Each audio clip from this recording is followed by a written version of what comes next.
अस्सलाम वालेकुम। तो स्टार्ट करते हैं आज की क्लास। और आज की क्लास में हमारे पास ये तीन टॉपिक्स हैं जो कि आपकी स्क्रीन पर आपको डिस्प्ले हो रहे हैं।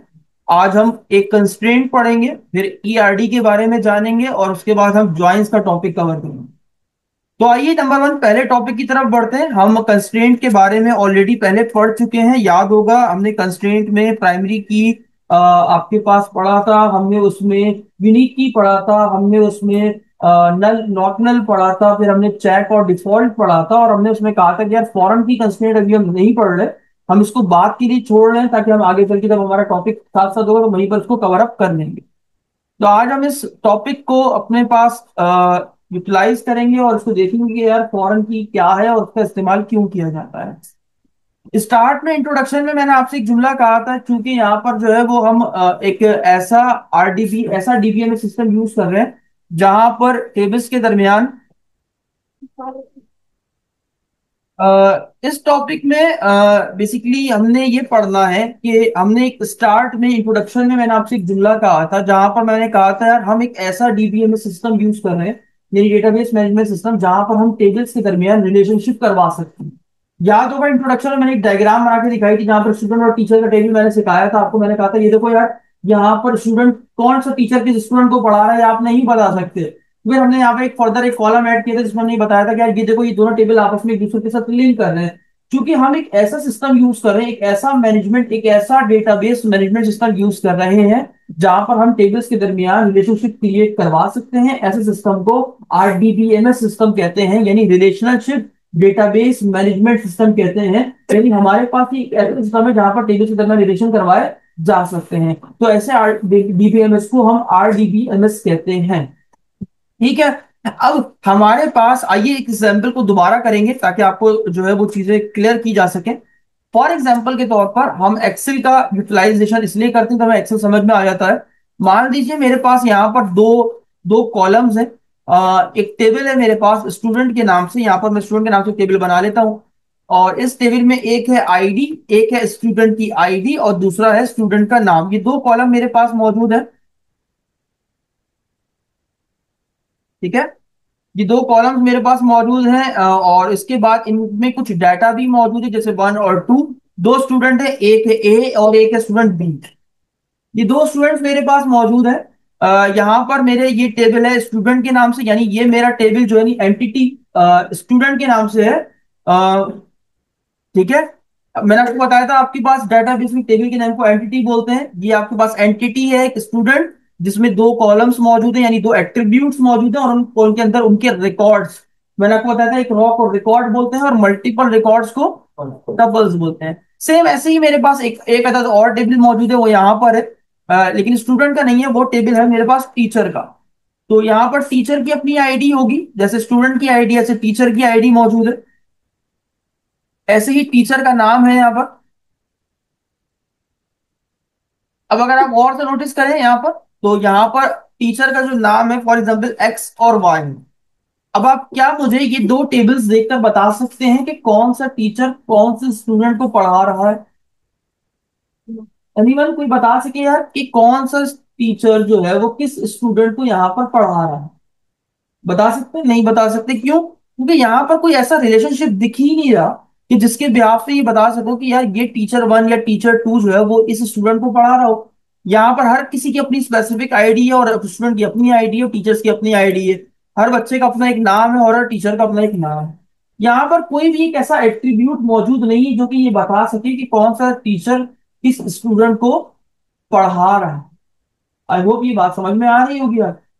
तो अब अगर मुझे यहां पर ये मालूम करना है कि कौन सा टीचर किस स्टूडेंट को पढ़ा रहा है, तो मैं यहाँ पर फर्दर एक क्या कर सकता हूं, मैं एक कॉलम को इंक्रीज कर सकता हूं। तो मैंने यहाँ पर एक कॉलम को इंक्रीज किया और यहाँ पर बेसिकली यहाँ पर हमारे पास हमने ये देखना होता है कि कौन सा ऐसा इस टेबल में ऐसा कॉलम है जो कि अपनी आप को यूनिक बना रहा है। तो अगर मैं इसकी बात करूं तो मेरे पास आईडी नाम का एक ऐसा कॉलम होता है जो कि यूनिकनेस को क्रिएट करता है, यानी हर रिकॉर्ड को यूनिक बनाता है। नाम तो कभी भी यूनिक नहीं बना सकते।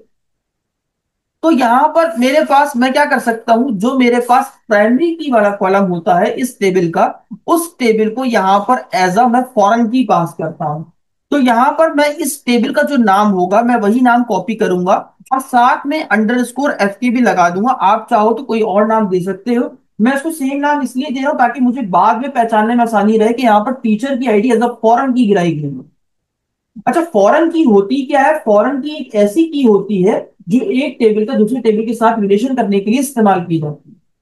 प्राइमरी की वो की होती है जो कि एक टेबल में एक दफा बनाई जाती है और हर रिकॉर्ड को यूनिक करने के लिए यूज की जाती है। जबकि फॉरेन की आपके पास एक टेबल को दूसरे टेबल से रिलेट करवाने के लिए, रिलेशन क्रिएट करने के लिए हम फॉरेन की का इस्तेमाल करते हैं। तो यहां पर जो याद रखिएगा, जो प्राइमरी की वाला कॉलम है, याद रखिएगा, फिर बता दूं, मैं लिख दूं बाद में, आपको ये ना हो कि सर आपने तो नहीं बताया था। तो यहां पर हमारे पास जो प्राइमरी की वाला कॉलम होता है, हमेशा उसी कॉलम को जब हम दूसरे टेबल में यूज करते हैं एज अ एट्रीब्यूट, तो हम उसे एज अ फॉरेन की बनाते हैं। चाहे वो इसकी प्राइमरी की हो, चाहे वो उसकी प्राइमरी की हो। याद रखिएगा, जब रिलेशन जाता है तो वो प्राइमरी की से फॉरेन की में जाता है। ठीक है। तो यहां पर मैंने इस प्राइमरी की को ऐसा यहां पर क्या यूज कर लिया, एज अ फॉरेन की। याद रखिएगा, फॉरेन की के अंदर सेम रिकॉर्ड आ सकते हैं क्योंकि वो रिकॉर्ड को यूनिक करने का काम नहीं करती, बल्कि ये बताने का कि कौन सा टेबल किस कॉलम से किस वैल्यू का क्या रिलेशनशिप है। तो इसीलिए इसमें सेम रिकॉर्ड आ सकते हैं। फॉर एग्जाम्पल, यहाँ पर टीचर वन आईडी और टीचर वन आईडी जो है वो इन दोनों स्टूडेंट को पढ़ा रही है।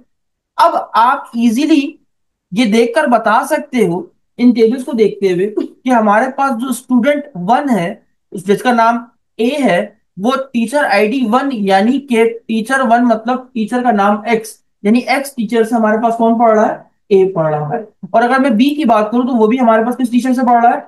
एक्स टीचर से ही पढ़ रहा है, यानी वन आईडी से ही पढ़ रहा है। तो यानी यहां पर हमारे पास एक कॉलम को बनाने से, वो प्राइमरी की वाला कॉलम जिसको हमने यहाँ पर एज अ फॉरेन की पास किया, उस एक कॉलम के जरिए हमारे पास दो टेबल आपस में एक दूसरे से लिंक कर जाते हैं। जैसे रियल लाइफ में अगर बात की जाए तो हमारे पास रिलेशन के लिए आप देखते हैं पेरेंट टू चाइल्ड और चाइल्ड टू चाइल्ड रिलेशनशिप होता है। ऐसे ही आपकी तमाम ब्लड रिलेशन, चाहे आपकी फैमिली में हो, आपकी रिलेशनशिप काउंट किए जा रहे होते हैं, क्योंकि आपके अड़ोस पड़ोस वाले आप उनको कभी ऐसा रिलेशनशिप में काउंट नहीं कर रहे होते। तो ठीक है, तो आपको अगर उनसे कोई रिलेशनशिप बनाना है, तो यानी इसका मतलब ये है कि आपने कोई फैमिली को अगर इंक्रीज करना है, तो यानी कोई शादी वगैरह इस तरह का कुछ आपने करना है ताकि आपका रिलेशनशिप क्रिएट उनके साथ हो सके। बात समझ में आ रही है? तो बिल्कुल ऐसे ही अगर आप एक टेबल का या दसों टेबल को आपस में 10 टेबल के साथ ज्वाइन यानी रिलेशन करना चाहते हो, तो उसके लिए हमारे पास एक कंस्ट्रेंट इस्तेमाल किया जाता है जिसका नाम है फॉरेन की। फॉरेन की हमेशा याद रखिएगा उसी की बनती है जो दूसरे टेबल की प्राइमरी की से बनाई जा रही है। अब एक कॉमन सेंस की बात है, कभी आपने रियल लाइफ में ये सुना है कि चाइल्ड पहले आया पेरेंट बाद में आया? एग्जाम्पल यूं कह सकते हैं कि यार मैं कहूं कि नहीं यार, आप पहले आए आपके वालिद साहब बाद में आए, ऐसा तो पॉसिबल नहीं है। तो इसका मतलब ये है कि अगर मैं इन टेबल को बनाऊंगा, यानी जब मैं इनकी क्वेरी को लिखना शुरू करूंगा, बनाना शुरू करूंगा, तो क्या मैं चाइल्ड टेबल को पहले बना सकता हूं? अच्छा, चाइल्ड क्यों बोलेंगे? चाइल्ड कैसे है? क्योंकि इसमें रिलेशनशिप आ रहा हो, जिससे रिलेशनशिप आ रहा हो, जिसमें आ रहा हो वो क्या कहलाता है? आपके वालिद का आप में रिलेशनशिप आया तो आप चाइल्ड हुए ना। और जिससे आ रहा हो वो कौन हुआ? पेरेंट। तो अगर मैं स्टूडेंट टेबल पहले बनाऊं तो क्या ये बन सकता है? बताइए। नहीं बन सकता। क्यों? क्योंकि यहां पर क्या पास है? टीचर की आईडी, और टीचर की आईडी खुद ऐसा क्या है? फॉरेन की। यानी इसका मतलब इसके पेरेंट का होना बहुत जरूरी है। जब ये पेरेंट टेबल ही एग्जिस्ट नहीं करता हुआ टीचर का, तो हमारा स्टूडेंट टेबल क्रिएट नहीं हो सकता। तो ये बात आपको समझनी कि आप जब भी फॉरेन की बनाए तो पेरेंट टेबल आपका पहले बना हो, देन आपका चाइल्ड टेबल क्रिएट हो सकता है। ऐसा नहीं कि चाइल्ड टेबल पहले बना दिया और फॉरेन की बाद में बना दी, पेरेंट टेबल बाद में बना दो। ठीक है, बात समझ में आ रही? यानी फॉरेन की को बनाने के लिए ये जरूरी है कि पहले उसका पेरेंट मौजूद हो, देन उसका चाइल्ड आप क्रिएट कर सकते हो। अब वालिद साहब है नहीं, चाइल्ड पहले आ गया, ये तो दुनिया में पॉसिबल नहीं, कि डाटाबेस में भी पॉसिबल नहीं है। ठीक है। और जिस टेबल का रिलेशन जिसमें आ रहा हो वो चाइल्ड होता है, और जिससे आ रहा हो वो पेरेंट है। बात समझ में आई? तो फॉरेन की का मतलब समझ में आया? फॉरेन की किस लिए इस्तेमाल की जाती है हमारे पास? टेबल्स को आपस में ज्वाइन करने के लिए या उनके दरमियान रिलेशनशिप पैदा करने के लिए हम किसका इस्तेमाल करते हैं यहाँ पर? फॉरेन की का इस्तेमाल। जैसे आम रियल लाइफ में आप शादी का कॉन्सेप्ट इस्तेमाल करते हो, ऐसे ही डेटाबेस की टर्मिनोलॉजी में हम यहाँ पर फॉरेन की का जुमला इस्तेमाल करते हैं। फॉरेन की क्या बताती है? क्या बताती है? कि हमारा उस टेबल के साथ कैसा रिलेशनशिप है। क्या सुनिएगा, ये नया जुमला है, कैसा रिलेशनशिप है। अब आपके पास अगर मैं एक्सेल में बात करूं तो यहाँ पर हमारे पास रिलेशनशिप कई तरह के होते हैं। रिलेशनशिप कई तरह के होते हैं, मैंने आपको माई स्कूल में पढ़ाया था, अगर आपको याद हो। एक होता है वन टू वन का रिलेशनशिप। वन टू वन का रिलेशनशिप यानी एग्जाम्पल के तौर पर अगर मैं ये बात करूं, मेरा मेरे सीएनआईसी के साथ कैसा रिलेशन है, वन टू वन। क्या मेरा सीएनआईसी आपका सीएनआईसी हो सकता है? नहीं हो सकता। क्या आपका सीएनआईसी मेरा सीएनआईसी हो सकता है? नहीं। तो हर बंदे का उसकी सीएनआई के साथ कैसा रिलेशनशिप हुआ? वन टू वन का रिलेशनशिप। कैसा रिलेशनशिप हुआ? वन टू वन का हुआ। अब आपका आपके पासपोर्ट के साथ कैसा रिलेशनशिप है? वन टू वन का है। बात समझ में आ रही है? ऐसे ही आपके पास एक और रिलेशनशिप होता है, वो होता है वन टू मैनी का। किसका होता है? वन टू मैनी का।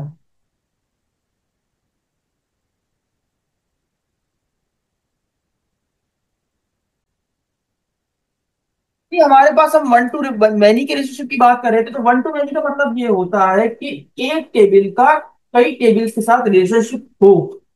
अच्छा, वन टू मैनी का रियल लाइफ, यार एक चीज मैं आपको बताऊं, अगर आप डेटाबेस को रियल लाइफ से कंपेयर करोगे ना, तो आपको डेटाबेस बहुत इजी लगेगा। तो ये बिल्कुल रियल लाइफ की तरह है। अगर मैं वन टू मैनी की बात करूं, फॉर एग्जाम्पल मेरा यानी टीचर का स्टूडेंट के साथ कैसा रिलेशनशिप होता है? One to many. एक टीचर कई सारे स्टूडेंट के साथ रिलेशनशिप है। आप सारे स्टूडेंट्स मेरे साथ पढ़ रहे हो, ठीक है, तो बहुत सारे एक टीचर का कई सारे स्टूडेंट का रिलेशनशिप होता है। ऐसे ही है करना। और एग्जाम्पल बात करूं तो और क्या हो सकता है? एक डॉक्टर का कई सारे पेशेंट के साथ हो सकता है ना, रियल लाइफ में पॉसिबल है। तो इसको कहते हैं वन टू मैनी का रिलेशनशिप के बारे में। ठीक है। तो ऐसे ही हमारे पास एक और होता है, अगर हम इसको रिवर्स कर लें, वो होगा मैनी टू वन। अब उल्टा कर सकते हैं। बहुत सारे बच्चों को एक टीचर के साथ रिलेशनशिप हो सकता है। बहुत सारे डॉक्टर, बहुत सारे पेशेंट्स का एक डॉक्टर के साथ रिलेशनशिप हो सकता है। बात समझ में आ रही? तो ये रिलेशनशिप को समझना बहुत जरूरी है। ऐसा क्यों? देखो ना यार, मुझे ये बताओ, मेरा इस टेबल का इसके साथ इस टेबल के साथ कैसा रिलेशनशिप है? One to many sir. एक टीचर कई सारे स्टूडेंट को पढ़ा रहा है, देखो ये एग्जांपल सामने मौजूद है वन वन की।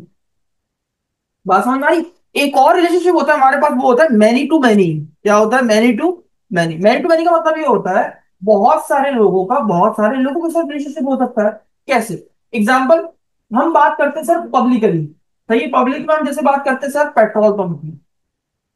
बहुत सारे लोग बहुत सारे पेट्रोल पंप को यूटिलाइज करते हैं नहीं करते? आप स्पेसिफिक एक ही जगह जाते हो ऐसा तो नहीं है। कहीं से भी आप पेट्रोल डलवा सकते हो। तो बहुत सारे लोगों का बहुत सारे पेट्रोल पंप के साथ रिलेशनशिप हो सकता है। ठीक है। बहुत सारे लोगों का बहुत सारे होंडा के शोरूम के साथ रिलेशनशिप हो सकता है। बहुत सारे लोगों का और किसी हॉस्पिटल के साथ रिलेशनशिप हो सकता है। मल्टीपल हॉस्पिटल के साथ रिलेशनशिप हो सकता है ना, कि यार मैं यहाँ भी दिखाता हूँ, मैं वहां भी दिखाता हूँ, मैं यहाँ भी दिखाता हूँ। ये पॉसिबिलिटी रियल लाइफ में मौजूद है। तो इसका मतलब बहुत सारी चीजों के साथ रिलेशनशिप होना, इसे हम मैनी टू मैनी का रिलेशनशिप कहते हैं। इसको डेटाबेस की टर्मिनोलॉजी में अगर आप कन्वर्ट करते हो रिलेशनशिप को, तो हम ऐसे पढ़ सकते हैं, एक टेबल का अगर एक टेबल के साथ लिंक है, तो उसे कहते हैं वन टू वन का। अगर एक टेबल का कई सारे टेबल के साथ रिलेशन है, तो उसको बोलते हैं वन टू मैनी का। और अगर हम बात करें कि यार एक टेबल कई टेबल का, तो टेबल के साथ लिंक है, उसको क्या बोलेंगे? मैनी टू वन का। और अगर हम ये बोले कई सारे टेबल के साथ आपस में रिलेशनशिप, तो उसको हम क्या बोलेंगे? वन टू मैनी का। लेकिन हमें यहाँ पर समझने वाली बात ये है, जो हमें समझना है वो ये है कि इनको सिंबल्स के तौर पर ऐसा रिप्रेजेंट भी किया जाता है। तो अगर मैं यहाँ पर बात करूं आपको, तो मैं आपको ये समझा सकता हूँ। तो यहाँ पर देखिए, एक डायग्राम के थ्रू मैं आपको समझाऊंगा, ताकि आपको सही से एक ओवरव्यू हो जाए। ये देखिए, यहां पर देखिए, हम वन को वन के रिलेशनशिप को ऐसे रिप्रेजेंट करते हैं, ऐसे। एग्जाम्पल के तौर पर मैं भी आपको थोड़ा दिखाऊंगा बाद में। यहां पर समझिए, वन को बस एक लाइन है, और उस लाइन पे हमने इस तरीके से एक लाइन ड्रॉ कर दी। इसको वन का रिलेशनशिप कहते हैं। यानी अगर हमें वन को रिप्रेजेंट करना है, तो हम इसको कुछ इस तरीके से रिप्रेजेंट कर सकते हैं। यानी, और अगर मैं मैनी की बात करूं, तो जैसे आपने क्रो क्रो का देखा पैर, क्रो फुट, कौवे का जो पैर होता है, वो देखिएगा आप, बिल्कुल ऐसे ही होता है। तो मैनी को हम इस तरीके से रिप्रेजेंट करते हैं। और अगर हम वन एंड ओनली वन, यानी वाहिद की जब हम बात करते हैं, मतलब जैसे अपने रब की बात करें कि वो हमेशा से अकेला और हमेशा से ही रहेगा, तो वाहिद की जब बात की जाती है, तो वन एंड ओनली वन को ऐसे रिप्रेजेंट किया जाता है। बात समझ में आ रही? ऐसे ही अगर हम बात करें यार, रिलेशनशिप नहीं भी हो सकता, और अगर होगा तो एक ही होगा, तो हम जीरो और वन को ऐसे रिप्रेजेंट करते हैं। ये सिंबॉलिक रिप्रेजेंटेशन आपको पता होनी चाहिए, क्योंकि आप यूनिवर्सिटी में जब जाओगे, तो आप उसको यूटिलाइज करोगे बहुत ज्यादा। क्योंकि वहां थ्योरेटिकल ज्यादा पढ़ाया जाता है, तो आपको एग्जाम में ड्रॉ करने को बोल देंगे, तो इसलिए आपको पता होना जरूरी है। फिर होता है वन और मैनी का, कि एक भी हो सकता है और एक से ज्यादा भी हो सकते हैं, तो हम उसको ऐसे रिप्रेजेंट करते हैं वन और मैनी को।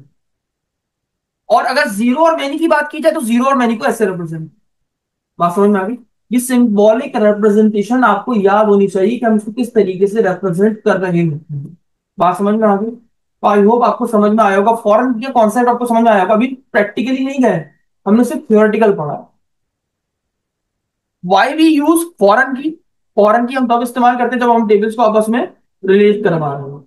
अब रिलेशन कई तरह के होते हैं, one to one, one to many, many to many और मैनी टू वन हो सकता है। इन रिप्रेजेंट को इनको रिप्रेजेंट करने के लिए अलग अलग सिंबल्स का इस्तेमाल किया जाता है, जो कि मैंने आपको दिखाया। ठीक है। अब आइए थोड़ा डायग्रामेटिकली समझते हैं कि हम इन टेबल्स को डायग्राम के तौर पर कैसे बना सकते हैं। तो मैं यहां पर अपने पेन का इस्तेमाल करता हूं और मान लेते हैं कि मेरे पास एक टेबल है टीचर। तो यहां पर हम टेबल को, यानी अपनी एंटिटी को, हम इस तरीके से बनाते हैं, ऐसे बना लिया। बनाने के बाद इस तरीके से स्क्वायर बॉक्स बना लिया। उसके बाद यहां पर हम टेबल का नाम लिखते हैं। तो हमने कहा टीचर। ठीक है सर, टीचर एग्जाम्पल। उसके बाद हमारे कॉलम्स के नाम होते हैं, जिसमें टीचर आईडी या टी आईडी जो भी लिखा हुआ है। उसके बाद हम ये बताते हैं कि इसको हम किस टाइप की बना रहे हैं और ये है क्या। तो हमने बताया ये एक प्राइमरी की है और ये इंटीजर टाइप की है। ठीक हो गया। ऐसे ही हमने यहाँ पर लिखा टीचर नेम, इसमें एक कॉलम, ये हमने बना दिया। फिर हम दूसरे टेबल की तरफ बढ़ते हैं क्योंकि हमारा ये टेबल कंप्लीट हो गया। दूसरे टेबल की हमने डायग्राम ड्रॉ करी और यहां पर हमने क्या बोला, ये क्या है, हमारे पास एक स्टूडेंट का टेबल है। इसमें हमारे पास तीन कॉलम है, आईडी जो कि प्राइमरी की और इंटीजर है, नाम हमारे पास वारचार है, और तीसरी चीज हमारे बारे आ रही है हमारे पास टीचर आईडी जो कि एफ के है, जो कि इंटीजर टाइप। अब इन टेबल्स को बताना भी तो है डायग्रामेटिकली कि यार इनमें क्या रिलेशन हो रहा है। तो हमने अभी पढ़ा टीचर और स्टूडेंट में कैसे रिलेशनशिप क्रिएट हो रहा है, वन टू मैनी का। तो यहां से कौन सा रिलेशनशिप निकला, यहां से वन, टीचर है ना, तो वन को कैसे रिप्रेजेंट करेंगे, ऐसे कर दिया। अब इससे कैसा रिलेशनशिप बना रहा है, मैनी का, तो ये देखो मैंने बना दिया। तो कुछ इस तरीके से हम डायग्रामेटिकली रिप्रेजेंट कर रहे हैं। और इस डायग्राम को जो कि आप अपनी स्क्रीन पे देख रहे हो, इसको ईआरडी बोलते हैं। ईआरडी बेसिकली होता है एंटिटी रिलेशनशिप डायग्राम, जो टेबल्स के दरमियान ये बताया कि किस टेबल का किस टेबल के साथ कैसा रिलेशनशिप है। इस तरह की डायग्राम को हम ईआरडी बोलते हैं, यानी एंटिटी रिलेशनशिप डायग्राम के नाम से जानते हैं। ठीक है। ऐसी डायग्राम जो कि हमें ये बताए कि किस टेबल का किस टेबल के साथ कैसा रिलेशन बन रहा है, ऐसी डायग्राम को ईआरडी यानी एंटिटी रिलेशनशिप डायग्राम कहते हैं। डन? कोई कंफ्यूजन अभी तक क्रिएट हो रही है? एक टेबल का दूसरे टेबल के साथ कैसा रिलेशन है,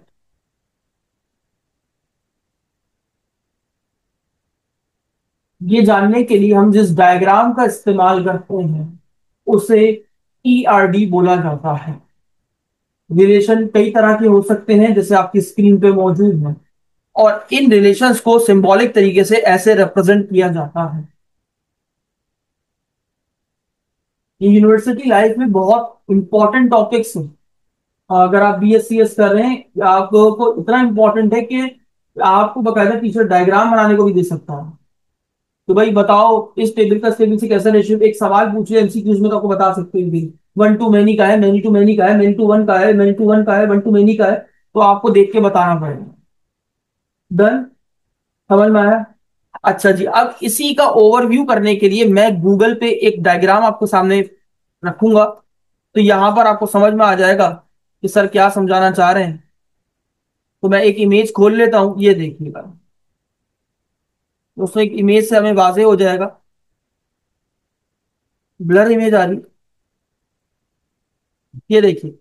यहां पर एक प्रोडक्ट टेबल है जैसा मैंने अभी आपको बताया, और इस प्रोडक्ट टेबल में ये बता रहा है कि हमारे पास एक आईडी कॉलम है जो कि प्राइमरी की के नाम से पास किया गया है। ये जो डायग्राम आपके सामने दिख रही है इसी को ईआरडी बोलते हैं।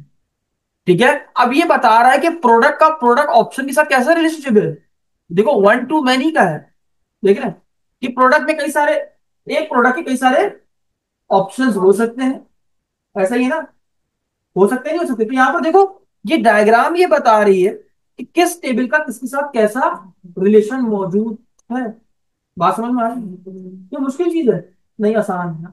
अब लेकिन इसमें एक समझने वाली बात है, मैंने आपको स्टार्ट में जुमला बताया था कि जिसका जिसमें रिलेशनशिप जा रहा होता है वो क्या टेबल होता है, चाइल्ड टेबल।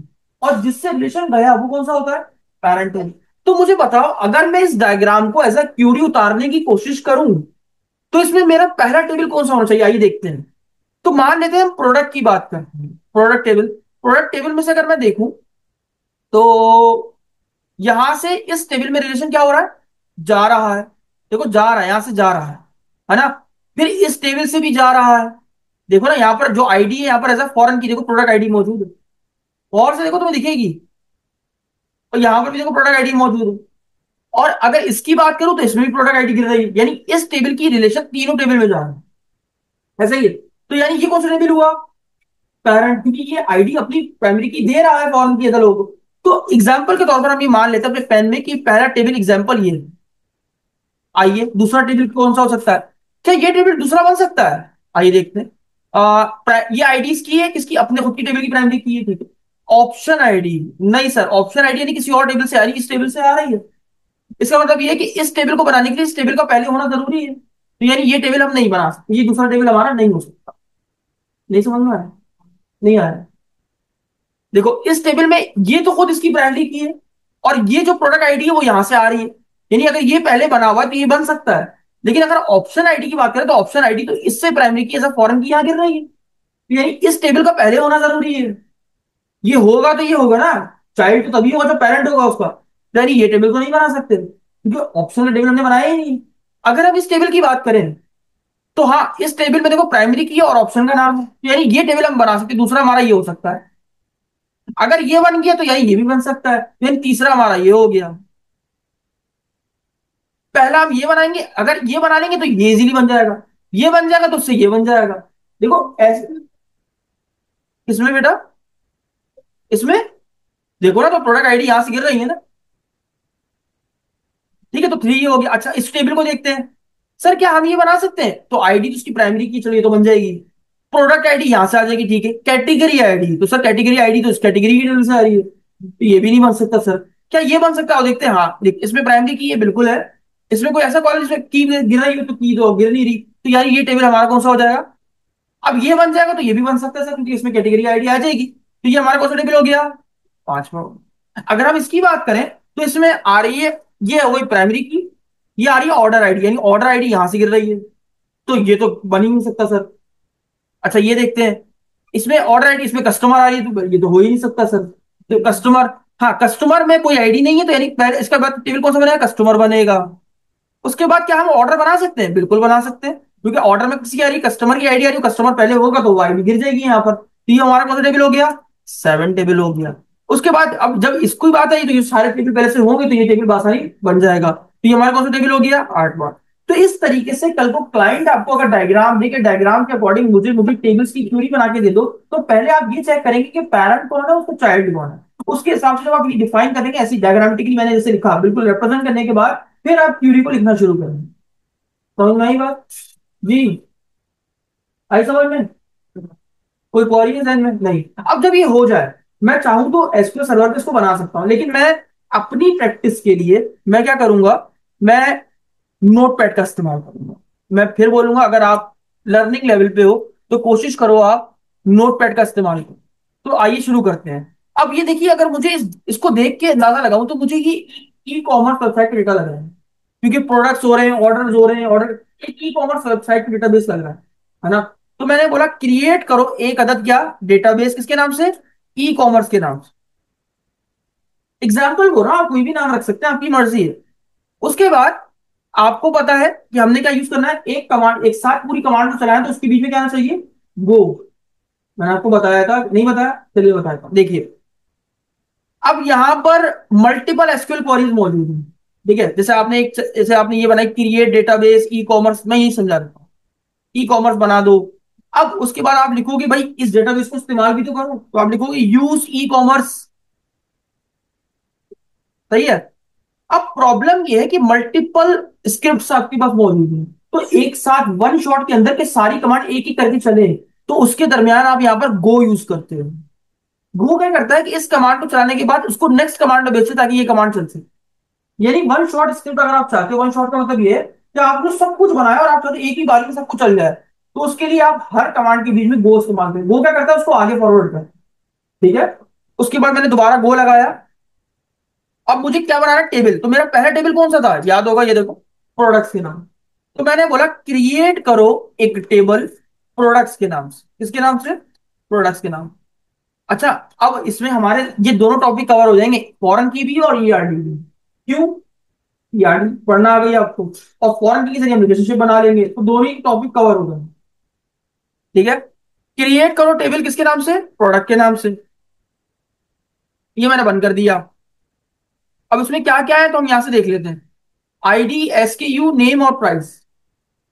तो मैंने यहां पर क्या लिखा, प्रोडक्ट आईडी बना दो। मैं सही काम करता हूं ताकि मुझे याद रहे। मैं आईडी जब भी बनाता हूँ ना, तो टेबल का नाम लाजमी यूज करता हूँ। क्यों, ताकि मुझे बाद में याद रहे। क्या याद रहे कि यार ये इस टेबल की आईडी है, ठीक है। तो मैंने क्या लिखा, प्रोडक्ट अंडरस्कोर आईडी एक बना दो, इंटीजर होगी, प्राइमरी की होगी, दैट्स इट, डन हो गया। उसके बाद मेरे पास एसकेयू था। एसकेयू एक नंबर होता है, आप प्रोडक्ट का एक नंबर होता है, एक स्पेसिफिक नंबर जिससे उसकी पहचान की जाती है। तो मैं इसको कह देता हूँ, फॉर एग्जाम्पल उसमें डैश वगैरह भी यूज होता है, तो मैं इसको वार्चार रख लेता हूँ। क्या रखा, वार्चार।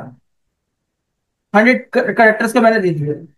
अच्छा जी, और क्या है, नेम है, प्राइस है, वेट है।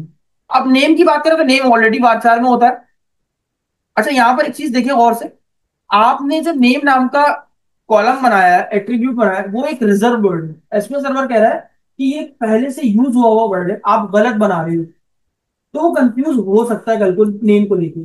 तो अगर आपके पास ऐसा कोई रिजर्व वर्ड है और आपने बनाना भी इसी नाम से है, तो आप इसको स्क्वायर ब्रैकेट में रख लो। इससे क्या समझेगा, वही समझेगा कि यार ये एक रिजर्व वर्ड नहीं है, ये इसका अपना खुद का बनाया हुआ वर्ड है। तो ये ब्रैकेट नहीं आएंगे, नहीं, जब आप कॉल करोगे तो ब्रैकेट की जरूरत नहीं पड़ेगी, ठीक है। ये सिर्फ इसलिए यूज कर रहे हैं ताकि एसक्यूएल सर्वर को ये पता चले कि ये तुम्हारा खुद का कोई वर्ड नहीं, ये मेरा बनाया हुआ वर्ड है, ठीक है। नेम के बाद क्या था, प्राइस है और वेट है।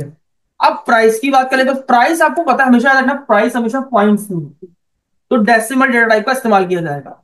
अब मैंने बोला 10 कैरेक्टर हो, 10 डिजिट हो सकते हैं, और लास्ट में पॉइंट पर दो जीरो आ, दो वैल्यूज हो चाहिए, तो 2 लिख दिया।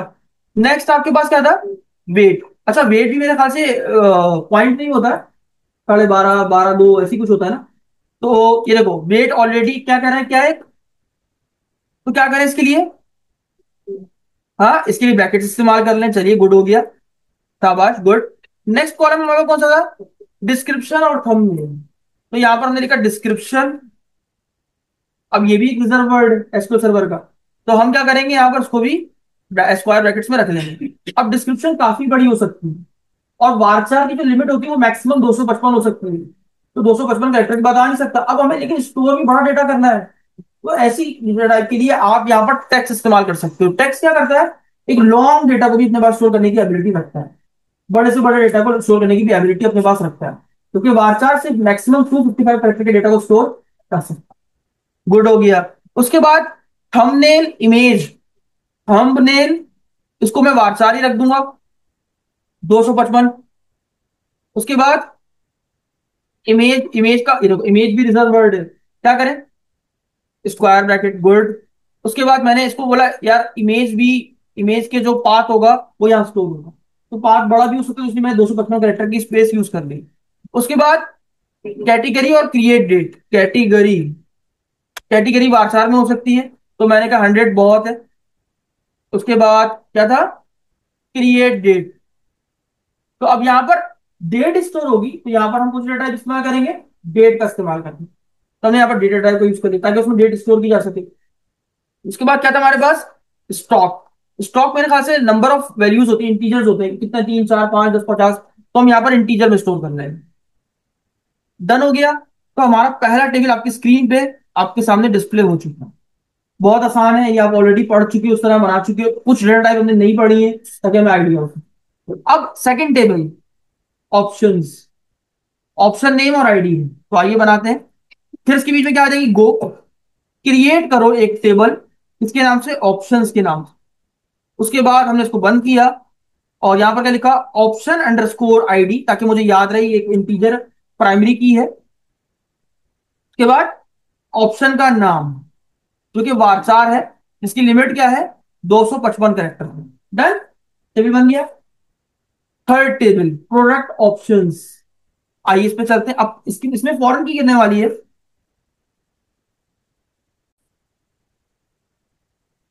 अच्छा जी, अब हमारे पास नेक्स्ट टेबल जो है वो है प्रोडक्ट ऑप्शन, जिसमें फॉरेन की मौजूद है। तो अब हमें फॉरेन की बनाना भी सीखनी होगी। तो आइए स्टार्ट करते हैं। तो मैं सेम टेबल कॉपी कर रहा हूं, बीच में गो लगा देता हूं और यहां पर पेस्ट कर दूंगा। ये आ गया प्रोडक्ट ऑप्शंस। प्रोडक्ट ऑप्शंस बन गया। उसके बाद तो यहां पर प्रोडक्ट ऑप्शन की खुद की आईडी होगी। तो मैंने क्या लिखा, प्रोडक्ट ऑप्शन अंडरस्कोर आईडी, जिसे मैंने प्राइमरी की कह दिया। उसके बाद क्या था, ऑप्शन आईडी। ऑप्शन आईडी यहां से आ रही है, देखो यहां से आ रही है, और यहां से एक और की आ रही है। अच्छा, आप कंफ्यूज मत होना, याद रखना एक टेबल में मल्टीपल फॉरेन कीज हो सकती है। ये बात ही आपने याद रखनी, फॉरेन की के सेम रिकॉर्ड भी हो सकते हैं और मल्टीपल फॉरेन कीज भी टेबल में पाई जा सकती हैं। अच्छा भाई, तो अब हमें जितने भी दोनों कॉलम बनाने हैं वो दोनों की क्या है, फॉरेन की गिरेगी। तो मैं क्या करूंगा, देखो बड़ा तरीके से समझना है सब यार। ये आपको डिस्टर्ब तो नहीं कर रहे हैं? वन नंबर नंबरिंग जो हुई है तो रिमूव कर दूं?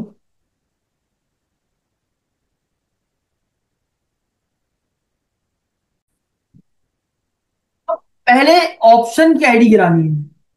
तो याद रखिएगा, जो इस कॉलम में जिस नाम से रखा होगा और उसकी जो डेटा टाइप होगी, जब यहां पर ऐसा फॉरन की जाएगी, याद रखना सेम होना चाहिए। क्या होना चाहिए? सेम। तो मैं यहां पर कॉपी करके यहां पेस्ट कर दूंगा।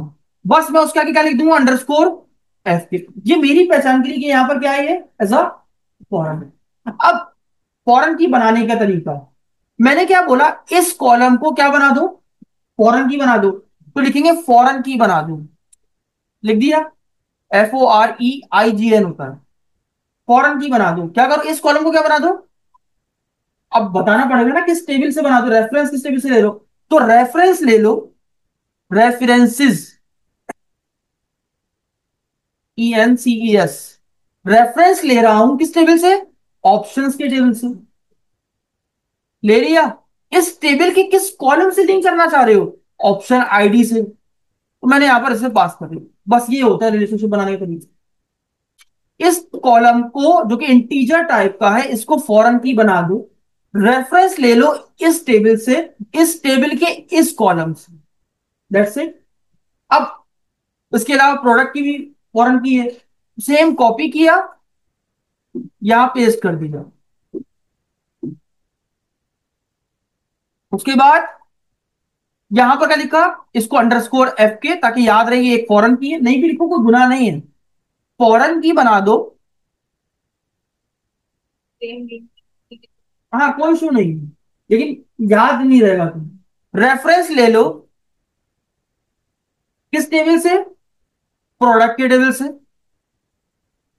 प्रोडक्ट के टेबल के किस कॉलम से, प्रोडक्ट आईडी से। बस इतना सा काम होता है, आप इजीली फॉरेन की बना सकते हो। ये बन गई मेरी दोनों फॉरेन कीज, लो तैयार हो गया टेबल। डन। कोई सवाल किसी का पूछ लीजिए इसमें। इस कॉलम को जो कि इंटीजर टाइप का है, फॉरेन की लगा दो, रेफरेंस लो। भाई, आप जब NIC बनवाने जाते हो तो आप बताते हो ना मेरे वाले साहब का ये रेफरेंस है। तो रेफरेंस दिए बगैर आपको कैसे उसमें जो है वो उनकी रिलेशनशिप में जो है ना वो नादरा में जो है ना लिंक करा देंगे? पॉसिबल ही नहीं है। तो आप बताते हो कि मेरे वालिद साहब है, ये रेफरेंस है मेरा। तो बिल्कुल ऐसे ही बता रहा हूँ कि रेफरेंस इस टेबल से ले रहा हूँ, इस टेबल के इस कॉलम से रेफरेंस ले रहा हूँ। बात समझ में आ रही? तो ये भी तैयार हो गया। नेक्स्ट, थर्ड था हमारे पास, कहां गया third, fourth, categories. ID, name, description और थंबनेल। इसमें कोई फॉरेन की नहीं है। आइए बना लेते। दोबारा कॉपी किया। मैं कॉपी इसलिए कर रहा हूं यार, आसान हो जाता है, बार बार लिखे लिख थक गया है। तो ये था कैटेगरीज, कैटेगरीज। तो कैटेगरीज आईडी प्राइमरी की बना दो, बन गई। उसके बाद क्या था, नेम था। नेम आपको पता है रिजर्व कीवर्ड है, वारचार। उसके बाद क्या था, नेम था, डिस्क्रिप्शन और थंबनेल। अच्छा, ये कॉलम मैं ऑलरेडी बना चुका हूं डिस्क्रिप्शन और थंबनेल के, तो मैं बना बनाया कॉपी कर लेता हूं भाई। ये लो, डन हो गया टेबल। कैटेगरीज का टेबल बन चुका है। Categories done. अब नेक्स्ट टेबल कौन सा है? Product categories. तो same copy and then paste it here. Product categories तो प्रोडक्ट अंडरस्कोर कैटेगरीज। अब इसकी अपनी आईडी होगी, तो प्रोडक्ट कैटेगरीज अंडरस्कोर आईडी, इसको बना दो एक प्राइमरी की। डन। उसके बाद क्या है?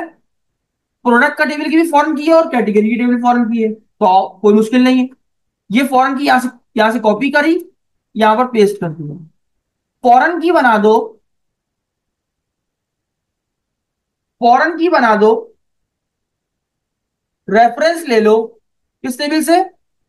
कैटेगरीज से। इसके किस कॉलम से? कैटेगरी आईडी से। और यहां पर स्पेलिंग गलत है। डन। दूसरी आईडी कौन सी पास की गई थी? प्रोडक्ट की। तो प्रोडक्ट की मैं ऑलरेडी बना चुका हूं, मैं इसी को कॉपी कर लूंगा वापस से। मैं दोबारा दोबारा लिखने से बेहतर है मैं इसी को कॉपी पेस्ट कर लूं। डन। पांचवा टेबल हो गया। नेक्स्ट टेबल, छठा कौन सा? ये रहा, कस्टमर्स। इसमें सिर्फ प्राइमरी की और कुछ भी नहीं है, तो बना लेते सर। गो लगाना भूल गया। कस्टमर्स का टेबल बनाया मैंने।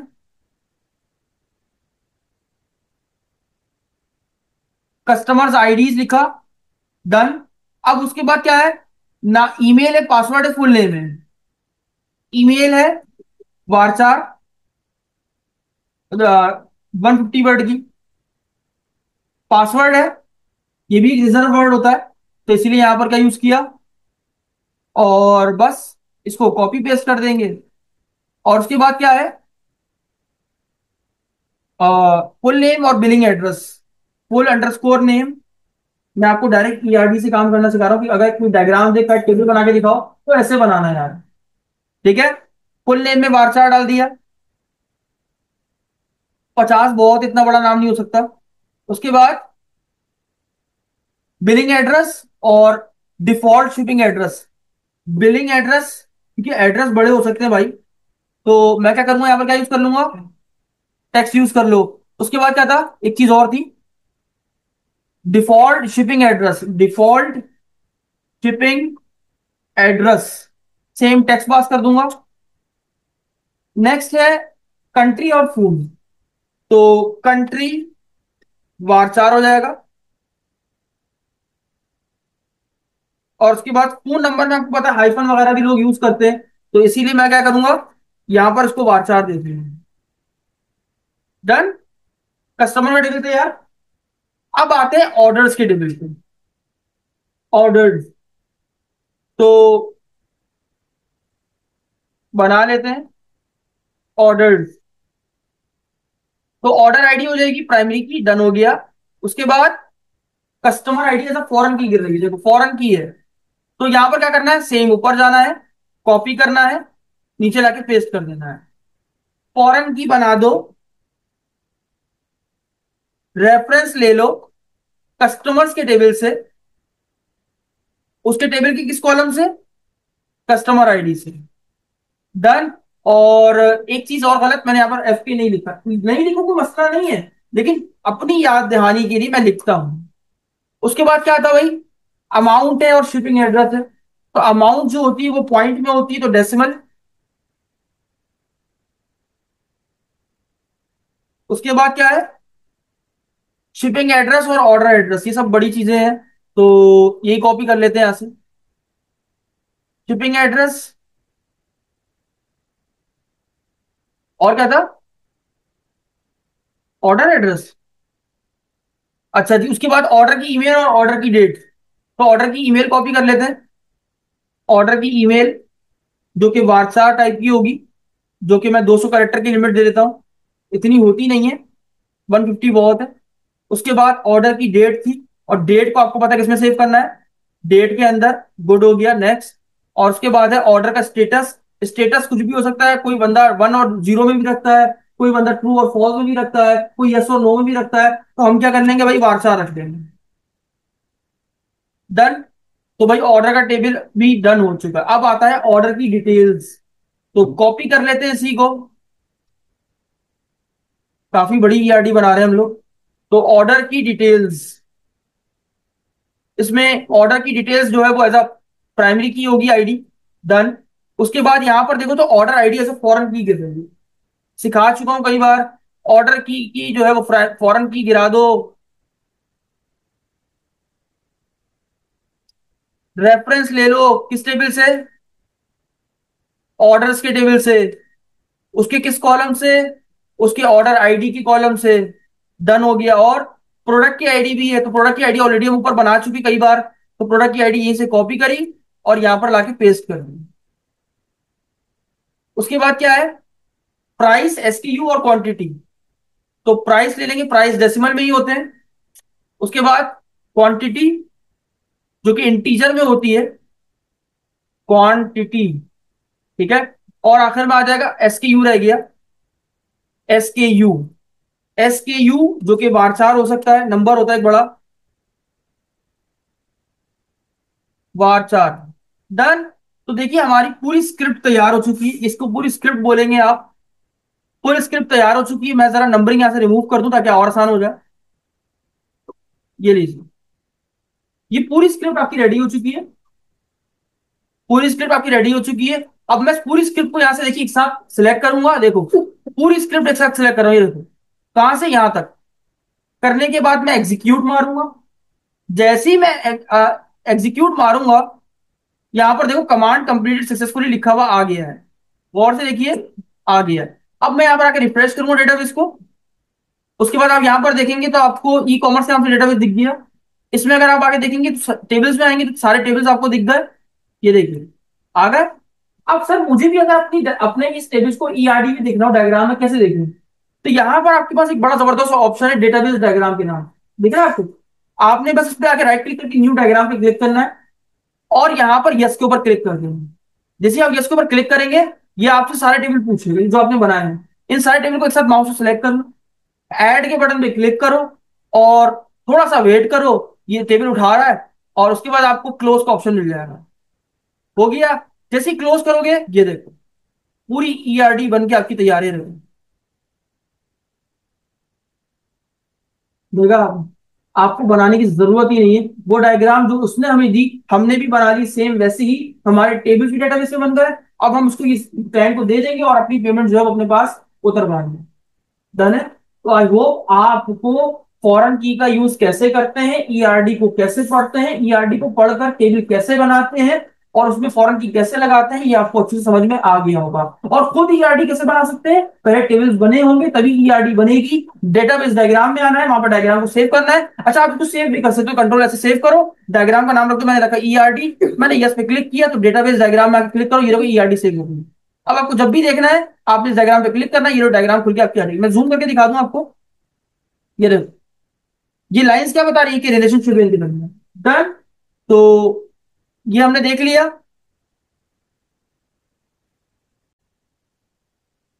तो हमने आज की क्लास में दो टॉपिक कवर किए, जिसमें फॉरेन की कैसे लगाई जा सकती है, ईआरडी को कैसे पढ़ा जा सकता है, पढ़ने के बाद कैसे हम उसकी डायग्राम के थ्रू, सिर्फ डायग्राम को देख के हम टेबल कैसे बना सकते हैं, ये भी आपने इस क्लास में देख लिया। आई होप आपकी आज की क्लास में आपको ये तमाम टॉपिक अच्छे समझ में आए होंगे। मिलते हैं नेक्स्ट क्लास में। तब तक के लिए इजाजत दीजिए। अल्लाह हाफ़िज़।